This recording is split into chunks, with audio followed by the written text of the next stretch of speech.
Hello and welcome to The Dispatch, Arsenal's official podcast. I'm Josh James, club reporter, and today we've got something a little bit different. We're going to be looking back on the year as a whole to see what 2025 was like for Arsenal from both a men's team and women's team point of view. So to my right today, not Frimmy, we've got someone else. Frimmy, very observant, Josh. Not Frimmy's not my name. Emma Holbrook, content Welcome back. Producer. Thank you very much. Thank you for having me. I'm glad to, dig into 2025. Yeah, I need your help because there's a lot to get through. So together we can look at the highlights, what's made the year so special, and maybe look at a little bit ahead to next year as well. Yeah, let's do it. Let's do it. So no end-of-year show is complete without looking at a few stats. So we're going to dig deep into the stats from the last 12 months. I'm going to look from the men's team. You're going to look for the women's team. And maybe we'd have a little head-to-head, a little to and fro to see which stats each team got. And it's one club. Exactly. It's not a fight. It's just to not show yet, this. Anyway. Yeah, no, exactly. I'm not going to rival you in the spreadsheet stakes, but yeah, exactly. It's just to show the scale of what we've achieved as a club together. Yeah, so we did some research and well, I want to start with the men's team in October did something that no top flight club has ever done before in English football, in English men's football, which was to win every single game without conceding a goal, which is that's, if you go into a month, that's what you want. Exactly. Don't want any goals, but perhaps there's a little friendly comeback to that. So Renee Slegers, she's managed 50 games for Arsenal so far, as of recording. And that was all this year, right? She took over at the start of November. Okay. Yeah, so pretty much. Oh, so when she became permanent, yes. Yeah, so it's so interim. when she became, yes. So she became permanent manager in January. Right. Yeah, across that time, we have scored 178 goals. That's impressive. That's 3.55 goals a game, I believe. Yeah, that is impressive. We should do it. Maybe they need to do a head-to-head to see who's... Well, because the men's team are very good at keeping them out, and especially in the second half of this year, the defensive record. Let's just have a look here. So, 8 consecutive clean sheets for the men's team, which is a club record, equaling a club record, which has stood for 100 years. Yeah. So it doesn't happen often, and against the quality of opposition that we've been playing, the defensive record has been superb. Yeah, and you could just see how much it meant to the players the one time they conceded, because it felt like it was never going to stop, right? Yeah, I was in Prague for the Slavia Prague game in the Champions League when we were going for that 8th one, and we conceded the penalty late on. Yeah.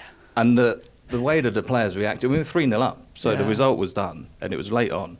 But then it got overturned by VAR, and that was one of the biggest celebrations I saw from the defence. They were just like, yeah, we are not giving up this record easily. No, absolutely, the way it should be.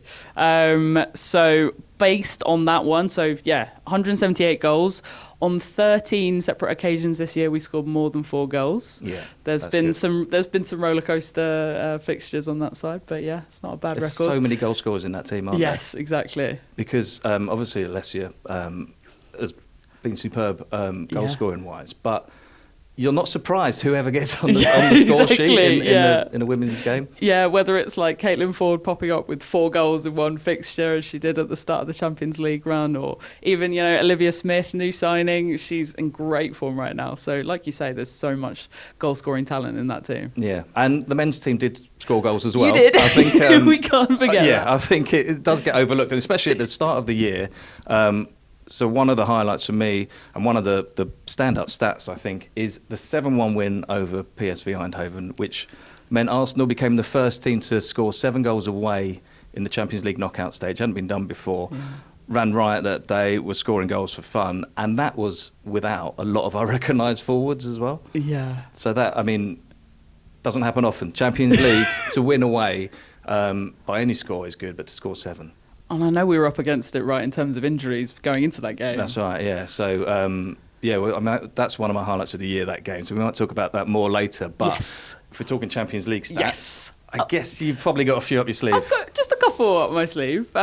So 15 matches overall in our run. Yeah. Katie McCabe starts every single one of them. Right. I believe, I need to check the stats, but 1,297 minutes across. Right. That's a UEFA club record, so no other player has And in played a that many position where minutes. she's getting up and down as well, plenty of running in those minutes. Yeah, she's not relaxing. She's quite busy during those games. I mean, that was a team effort, that Was, absolutely.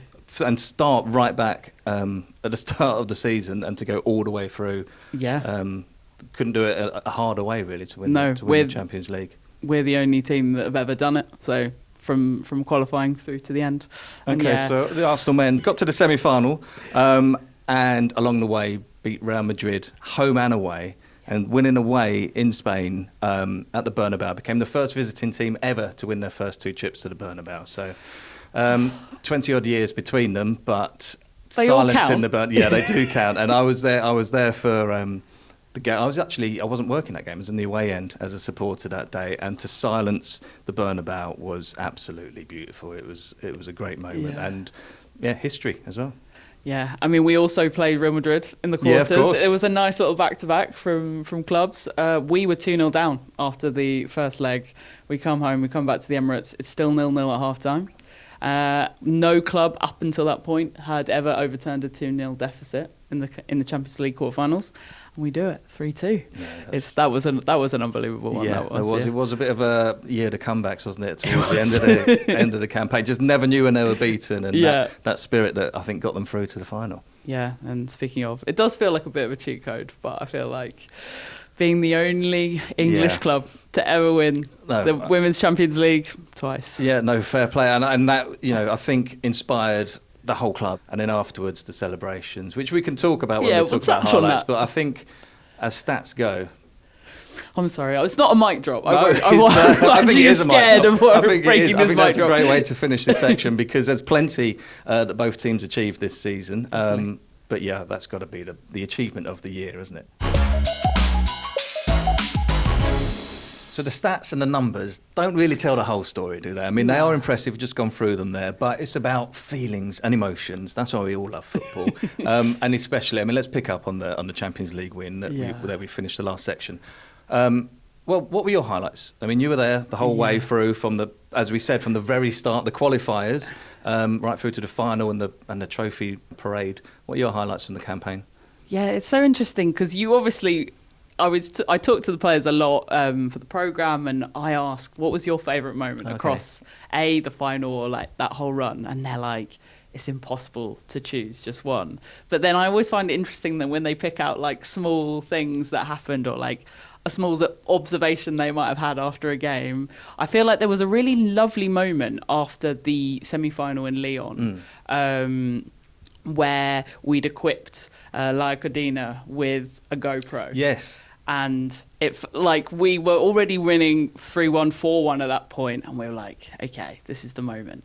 And if you want hype, you want vibes, you go to Coddy. She can always bring it.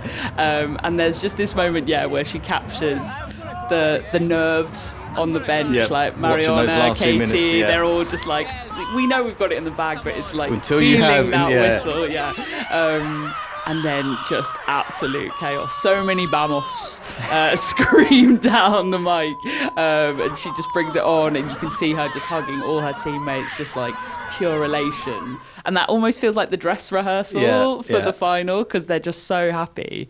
But then there's the quiet moment in the huddle afterwards where Leah kind of gives her team talk, and she says, there are, for whatever reason, there are some players for this club who haven't had the recognition that they perhaps deserve. And one of them is Kim Little. Oh, really?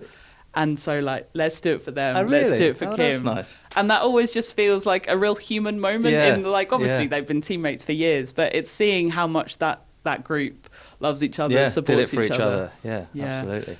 No, that was definitely a highlight. But you can't deny the trophy lift in front of the people at the stadium. So tell us about that. I mean, as I always say, because I've been here so long, I always look back on the position that the women's team was in when I started Absolutely. 25 years ago, and to see how far it's come, and to see so many people turn up for a trophy lift and a trophy parade in Islington, what a special day that was. It's just absolutely. Like I got a line bike as far as I could, but then it was just so many people. And obviously you see so many people coming to the Emirates, Yeah. you know, for match days, but it felt different.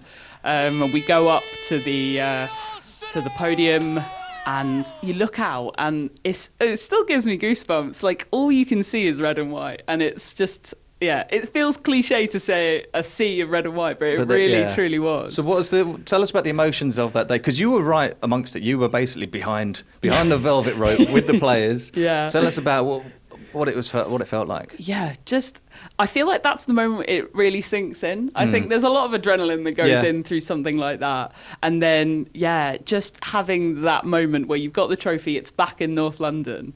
And like you say, you're doing it right in front. I spoke to Leah Williamson, and she was like, the moment it sunk in was when I looked behind me and I looked at the stadium, and there's the mural of the 2007 squad lifting it. Yeah. Which is only just not that long been up, and it's like, this is the benchmark, if you like. This is the biggest achievement in the women's team history. And they managed to do it again. And she said it really hit home because it's like a visual representation of what they were then doing in front of the fans. Immortalised basically in Arsenal history forever. And that's a couple of my highlights. When the men's team played Real Madrid at the Emirates, the whole build-up, I thought, was really special. Women's team also due to play Real Madrid, and there was just a massive buzz around the club of these huge games coming up. The men's team have been out of the Champions League for so long. The women's team didn't get through the qualifiers the year before. It's like, these are the games that we're here for. These are the games we want to play.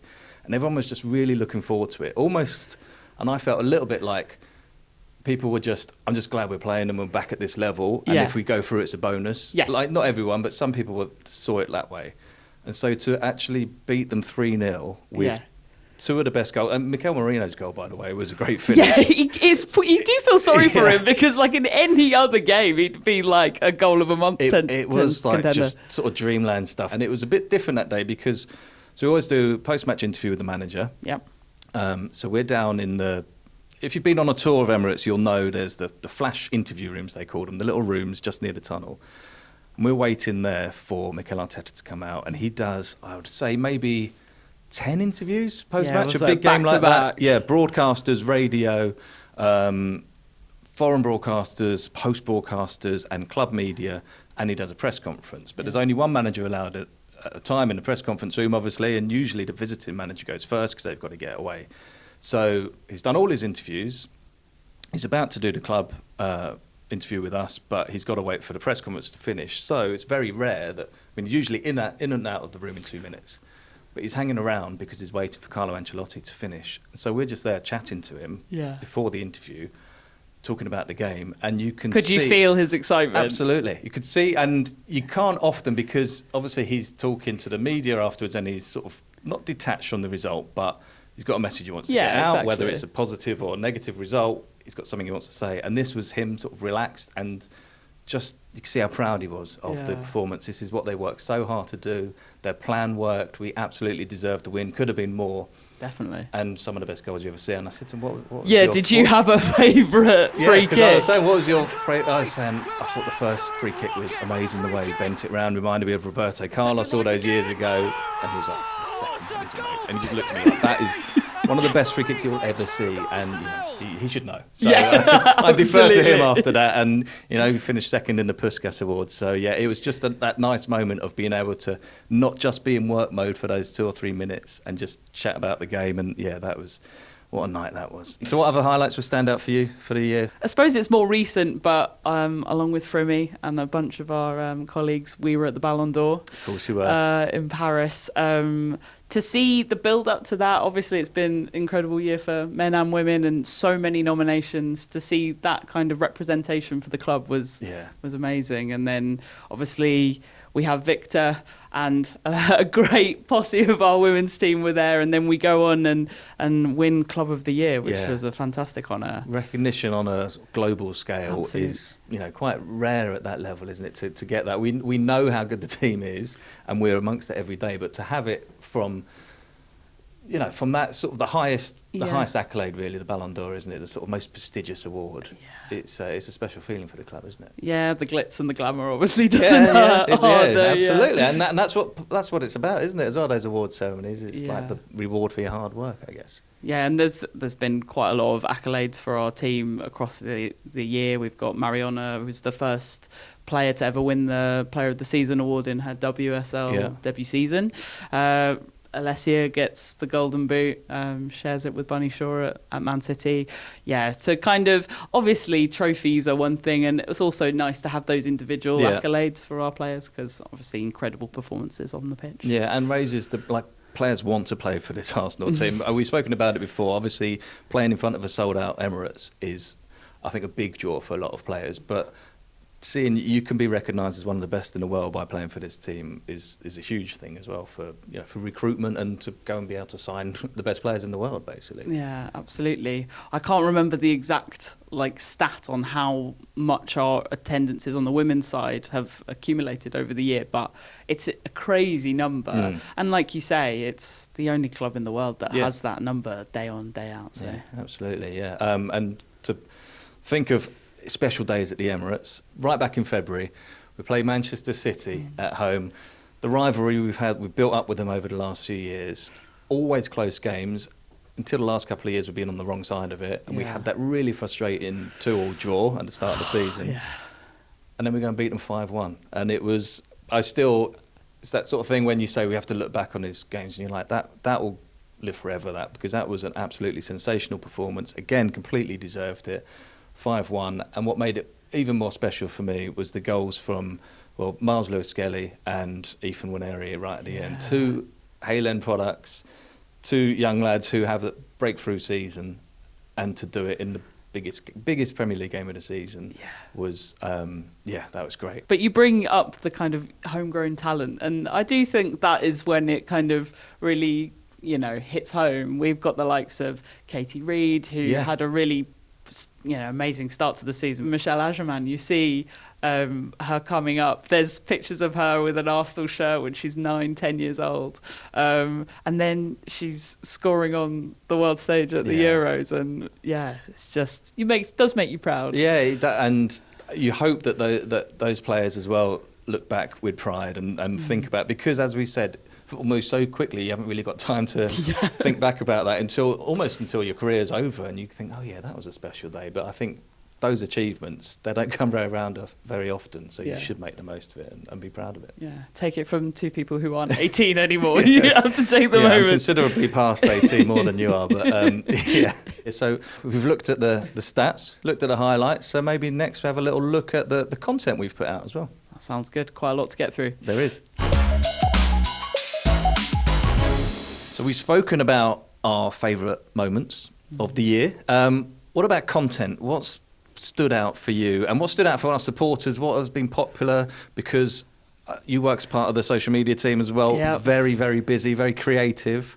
Looking back over the last 12 months, what stood out for you? I suppose the big one on the end for the men was Eze and his homecoming to Arsenal. Yeah, that Wright, you stole your job. Yeah, thanks for that, Emma. Yeah, he did. I need to speak to Wright. Yeah. No, that was I remember that day, because working in the media team and speaking to other media teams, and just words and whispers you hear in the industry, should we say, you sort of get a heads up of what signings might be possible. They don't always come off. And, there's always rumours out there. But I think it's fair to say we'd sort of given up on Eze, as in given up on him coming to Arsenal. It looked like he was going to another club. And literally one message drops and it's like, yeah, this is on. Everything just sort of springs into action pretty quick from then. And it's like, there's a media day. Get hold of Wrighty to do the interview, which obviously with his Palace links. Yeah. I didn't play for Palace or Arsenal, so I can understand why they went with Wrighty to do the first interview. But what an interview it was! I mean, it was. And again, you get the rushes of it, you get the footage before we managed to cut it together, and I think we all listened to it. I was like, this is amazing. Yeah, this is gold brilliant already. These supporters will love you like you can never believe, bro. Your food, honestly. Listen, I'm so excited. I cannot wait. I'm so glad you're here. Arsenal's glad you're here. Thanks for coming, Ebs. Thanks for coming back. Yes, sir, man. Thank you very much. Thanks for coming. This is it. And then walking out, it was before the Leeds game, wasn't it? Yeah, He it walked out. was. What a welcome you got there. That doesn't often happen where you can do announce a signing like that. And for those working that match day, there was a lot going on because you're announcing a signing and you're covering a match day, which doesn't often happen on the same day. So yeah, just tell us a little bit about then, from your point of view, Yeah. when you know that we're signing somebody, Yes. how much notice would you get? It can sometimes depend. So I think about this year, and it's the start of the year. It's January. The January transfer window tends to be a little bit quieter, but sometimes you can have changes on nice that front. surprises, yeah. And yeah, this January we're at the training ground. We're in our little media room, and you think, oh, it's probably going to be a bit of a quiet day, but I'll be there just in case. So this transfer deadline day itself? Yes, Yep. transfer deadline day. You start to hear Chloe Kelly's name, and you're like, surely not. Another Lioness. I mean, yeah, we've got quite an array with us.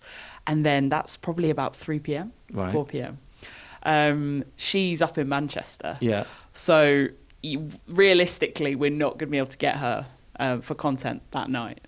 The transfer deadline day, like, I think it finishes at 11, but you can file transfers till 12. Yeah. And obviously you can announce after that point. Yeah.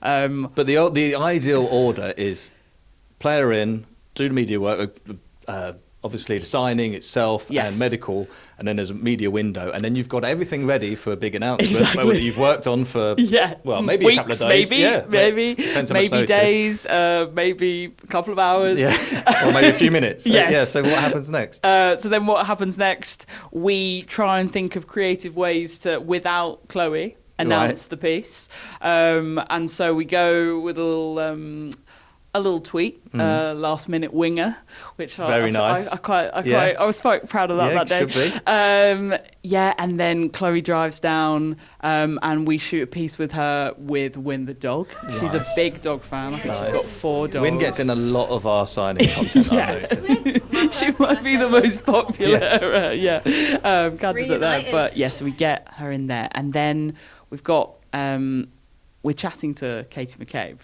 And I don't know if you would have seen it before, but there was quite a famous meme going around the last time we played. Obviously, Chloe used to play for Manchester City.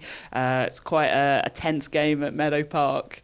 She's blocking Katie McCabe to take a throw in. Mild and meek Katie McCabe, who just took that all in her stride. Yeah. Of course she did this. Yeah. She's always creative, that one. And she just gives her a friendly little bop on the head, because what else do you expect from a throw-in?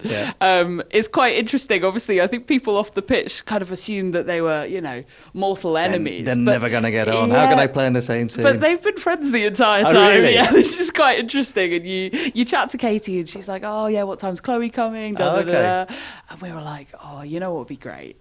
If we could get you to recreate that moment. So you're asking her a little bit tentative, thinking this could not go down well, or I feel like you're quite confident? I feel like with Katie, she's game for everything.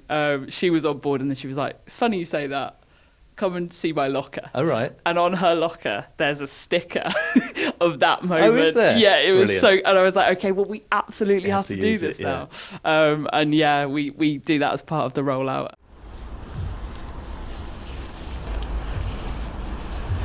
Welcome home. It's good to be back. Yeah, so a lot of that is you have to dig into your kind of the box of tricks that you have before. There's also chatting to the players, seeing what works for them. Yeah. So it's bespoke to per player, but you can't just have, if we sign someone, we're going to do this, because it depends who it is. You'd be there all year. You'd be like, if we sign. No, but I mean, you can't have the same approach for every player. No, you can't exactly. say, if we sign someone, this is the rollout. It needs to be different for each player. So that's when you could do with a bit of notice, so that you can tailor it to that player. Yeah. But as you say, you don't always get that. Yeah, and we had an instance of that, obviously, on the men's side with Gyokeres. Yeah. That being announced whilst the team is on tour. Yes, so we had, that was an interesting day and night on tour. So a lot of the media team, not the whole media team, but a lot of the media team in, that was still Singapore, I think, yeah.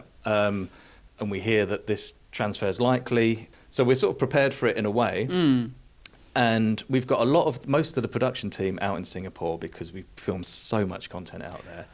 And the guy who's in charge of the media team out there, the production team, had this idea of what he wanted to do for the video because we thought Victor will be flying over, we can do the content out here in the team hotel and then announce it like we would if we were in London. He's ringing up companies asking if we can hire a goal to put in the hotel ballroom, speaking to the hotel manager, this is what we want. And can we kick a ball in your ballroom? They're like, we'll help you. This is, Incredible. Great hotel and they're very hospitable and they're like, we can do all of this. So he's speaking to local cam ops, he's speaking to lighting people, he's got this great plan. But it's all down to, obviously media is reacting to, the media team reacts to how the transfer goes. It's all down to the negotiations between the clubs, when we actually can sign them, where he's going to be, when does Mikel want him to join in training.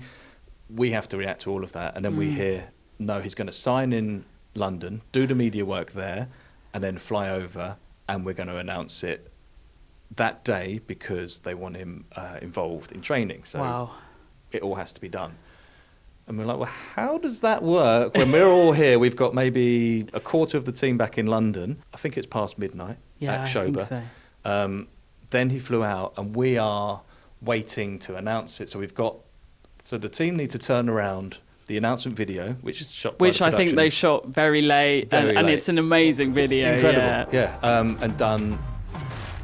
Work through the night, turn it round, and then the team that's in Singapore also work through the night because that's when it's going to be announced, because the timings are all not determined by the media team whatsoever. It's to do with when you can register and agreeing with the selling club. So we announce, I think it's like 2 a.m? 3 a.m. Singapore time. Whilst also covering games and training. But it could be any time because there's such a buzz. We've got our designer sitting there. We're all sitting in the room in the hotel. Yeah. The social team, I was on the website. We've got 5 or 6 people staying up, working through the night. And you don't know what time it is because you're sort of excited. It's like it's going to be a big moment. Feels like Christmas. You don't want to mess it up because it's like going to be, he sold so many shirts that day. And it's all that thing of so many departments in a club are involved. The retail team, to get the shirts live and which number is he going to have. It's all massive team effort, all of it has to come together, and then you press the button and you're like, and it's sort of like and then he walks out at the stadium the next day. There's an amazing video of, I think it was Ethan, our social producer. He follows him out and you unveil him in front of the crowd in Singapore, and that was just a great example of how, as you say, joined up every department is, but also from Singapore to London, you're on the phone to people, you're in contact constantly to say, how are we doing this? What content have we got? What's going on the website? What's going on each platform? But it's all, besides so many players, the men's team in the summer, that we had that 5 or 6 times. But that's definitely a highlight in terms of content. Yeah, and speaking of signings, we had our record signing from the women's team this year. Olivia Smith joins for £1 million, which is was a transfer record. And our fellow record signing on the men's side, Declan Rice, we orchestrated a lovely moment between the two of them. He interviewed her in the Emirates, sitting on the subs bench, and just a really nice moment. Obviously, Declan's had a fantastic start to his Arsenal career. It feels unbelievable to realise, how little time he's really spent here in the grand scheme of things. But he was awesome speaking to Olivia and kind of guiding her through what those first couple so of young, moments. isn't she? And it can be, I guess, intimidating if you come to a club and you think, I've got to live up to this. Absolutely. So to have, as you say, a guy who's gone through that and absolutely thrived. Absolutely. It's got to be inspirational for her as well. Yeah, and I think we won't give Declan all the credit, but she's had a pretty good start to Arsenal career. She's scored, I think, already 3 goal of the season contenders. Yeah. So that was a real, highlight, I think, to kind of see behind the curtain. And if people haven't heard that, we've got a little snippet to listen to. Right off the bat, I was like, Arsenal, really? And just everything they've achieved, their performance through Champions League, just the girls and quality that they have, I just felt like it was feels just right. And how have you found it? First few weeks with the girls, they've all been nice, kind? Everyone's been great. Staff, the girls, everyone at the club. I'm really enjoying myself so far, yeah. That's the thing about here, I think. That was like when I first joined, I was a bit nervous because I played against the players and obviously the manager. But like it was just how you're going to be like taken in by your teammates. And it takes a few weeks to settle in, but I feel like once you're settled, it feels like home straight away. I would agree. It's so good. So we are firmly in the middle of the Christmas, New Year festive period, which is very busy on the men's side, but not so much on the women's side. No, they get a proper break, not to rub it in. But I'd love to hear what goes on behind the scenes for the men's side over that period. Well, I think just football, basically, because there's so much. Interviewed Martin Odegaard for the programme just before Christmas. And they were basically training Christmas Day and Boxing Day because there's a game on the 27th. So it's business as usual, pretty much. Back in the day, we used to have a big staff Christmas party. And the first year I was here, it was after. So it was usually after a game. And we were playing Aston Villa at home. And everyone excited, watch the game, work the game, whatever. Bring your suit or wear your suit to the game, go straight out afterwards. We go 2-0 down at home to Villa, and you're like, well, this isn't going to have much party vibes in the evening. It sucks the spirit out of it. So what are you doing? You're ruining my party. Half-time, 2-0 down, we come back, 2-2, and it's like, that's not so bad, we can deal with that. And Thierry Henry scores a last-minute winner, and I'm like, yes, you've just made our night. You've just made the party, and I just remember, like, you can imagine, everyone wants to go out anyway, and it's the Christmas party, and there was just absolutely great vibes that day, that night. It was, brilliant. That was my first year. Is that your favourite Thierry Henry goal? Yeah, you know what? I think I probably went up to him after a drink or two that night. Thanks so much. So when are the women's team back? They're back in the building on the 2nd of January. Right. Yeah, so we've got... so like a mini pre-season again to prep for... Not really any time. Okay. So January's quite chock-a-block, really. So we play Man United at the Emirates. Yeah. That's going to be a big game. Obviously, United always a big game, but definitely where they are in the table, it would be a big clash. And then we've got FA Cup weekend. Our entry, we're playing Aston Villa. Yeah. And then it's the inaugural FIFA Champions Cup. Right. At the end of January, is that End of January, early February. So they come thick and fast, and we're playing Chelsea away in that time. I think they were looking at the draws. There's a possibility that we could play Chelsea maybe 4 times in 20 days. Brilliant. Well, yeah, because of the Champions League draw, they're waiting, aren't they? Hopefully, if we can get through. As we start off 2026, what have we got in store? Well, hopefully silverware, but that sort of goes without saying. Always. But there are a few things coming up this year. If we look to the year as a whole, I was looking at the spreadsheet, which I like to do. Obviously, at this time of year, I always spend a bit of time with my spreadsheet and have a look at what's coming up. But I did see that Bukayo Saka, I think, if he continues in his current form, and there's no reason why he shouldn't, no, absolutely not, should be the year that he reaches 100 Arsenal goals. Incredible. And only 19 players have done that so far on the men's side. So it would be... I won't ask you to name them all. No, good, thank you. But not many of them have come through all the way from the academy.